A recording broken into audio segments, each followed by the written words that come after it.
بسم اللہ الرحمن الرحیم الصلاۃ والسلام علیک یا رسول اللہ وعلی آلک وصحابک یا حبیب اللہ اللہم افتح علینا حکمتک وانشر علینا رحمتک یا ذا الجلال والاکرام الصلاۃ والسلام علیک یا رسول اللہ وعلی آلک وصحابک یا حبیب اللہ۔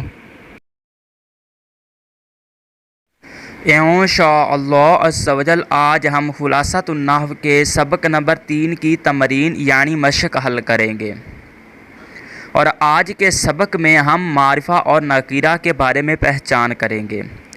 خلاصۃ النحو کے سبق نمبر 3 کی تمرین نمبر 1 اور 2 یہ آپ حل کریں گے، کیونکہ جس کو سبق نمبر 3 آتا ہوگا وہ تمرین نمبر 1 اور 2 خود حل کر لیں گے، کیونکہ یہ تمرین نمبر 1 اور 2 یہ آسان ہے اور تمرین نمبر 3 یہ میں خود حل کرواتا ہوں۔ چلیں اپنے سبق کا آغاز کرتے ہیں۔ تمرین نمبر 3 ہے، نکیرہ اور معرفہ الگ الگ کیجیے، نیز معرفہ کی قسم بھی متعین فرمائیے۔ معرفہ وہ ہوتا ہے جس سے معین چیز سمجھی جائے، نکیرہ وہ ہوتا ہے جس سے معین چیز نہ سمجھی جائے۔ اب ہم نکیرہ اور معرفہ کی پہچان کرتے ہیں۔ نمبر 1، جامعۃ، اس کا معنی ہے یونیورسٹی، یہ نکیرہ ہے کیونکہ معرفہ کی کوئی قسم نہیں پائی جا رہی۔ نمبر 2، الذین، اس کا مطلب ہے جو، اور یہ معرفہ ہے اور معرفہ کی قسم میں سے اسم موصول قسم ہے۔ نمبر 3، ہم، اس کا مطلب ہے وہ سب، ہم یہ معرفہ ہے اور معرفہ کی قسم اسم ضمیر ہے۔ نمبر 4، عمر، یہ بھی معرفہ ہے اور معرفہ کی قسم علم ہے۔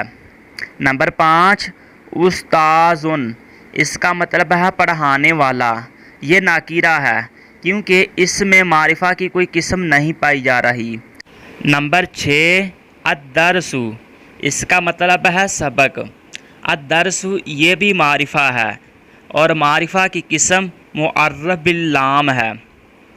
نمبر 7، الجنت، اس کا مطلب ہے جنت، اور الجنت یہ بھی معرفہ ہے اور معرفہ کی قسم معرف باللام ہے۔ نمبر 8، نحن، اس کا مطلب ہے ہم سب، یہ بھی معرفہ ہے اور معرفہ کی قسم اسم ضمیر ہے۔ نمبر 9، قلم ولد، اس کا مطلب ہے بچے کا قلم، یہ بھی معرفہ ہے اور معرفہ کی قسم معرف بالاضافہ ہے۔ نمبر 10، ذالک، یہ بھی معرفہ ہے اور معرفہ کی قسم اسم اشارہ ہے۔ نمبر 11، عثمان، یہ بھی معرفہ ہے اور معرفہ کی قسم علم ہے۔ نمبر 12، باب، اس کا مطلب ہے دروازہ، یہ نکیرہ ہے کیونکہ معرفہ کی اس میں کوئی قسم نہیں پائی جا رہی۔ نمبر 13، بیت، اس کا مطلب ہے گھر، اور یہ بھی نکیرہ ہے کیونکہ اس میں بھی معرفہ کی کوئی قسم نہیں پائی جا رہی۔ نمبر 14، غلام زید، اس کا مطلب ہے زید کا غلام، اور یہ معرفہ ہے اور معرفہ کی قسم معرف بالاضافہ ہے۔ نمبر 15، رمان، اس کا مطلب ہے انار، یہ نکیرہ ہے کیونکہ اس میں معرفہ کی کوئی قسم نہیں پائی جا رہی۔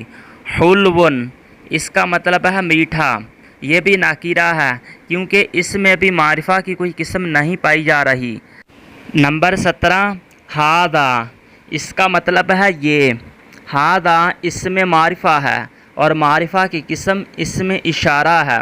نمبر 18، علی، یہ بھی معرفہ ہے اور معرفہ کی قسم علم ہے۔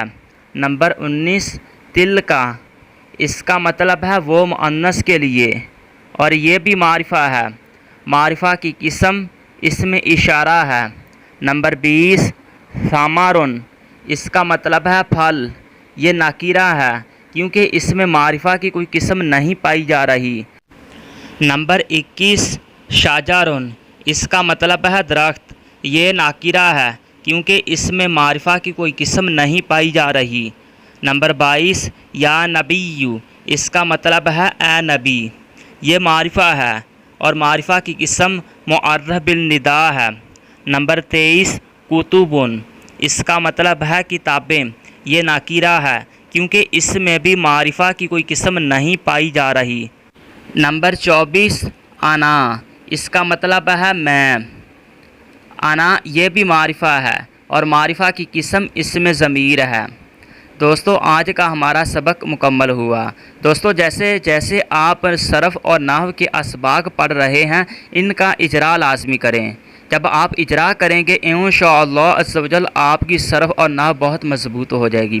اجرا آپ ایسے کریں گے جو سبق پڑھ رہے ہیں کسی عربی کتاب سے یا جیسے قرآن پاک سے یا کسی احادیث کی کتاب سے، آپ ان کی مثالیں ڈھونڈ کر لایا کریں۔ جیسے آج آپ نے پڑھا ہے معرفہ اور ناکرہ کے بارے میں، تو کم از کم 10 مثالیں کسی حدیث کی کتاب سے یا قرآن سے معرفہ اور ناکرہ کی 10 مثالیں ڈھونڈ کر لائیں۔ اللہ تبارک تعالیٰ سے دعا ہے ہمیں یاد رکھنے اور سمجھنے کی توفیق عطا فرمائے۔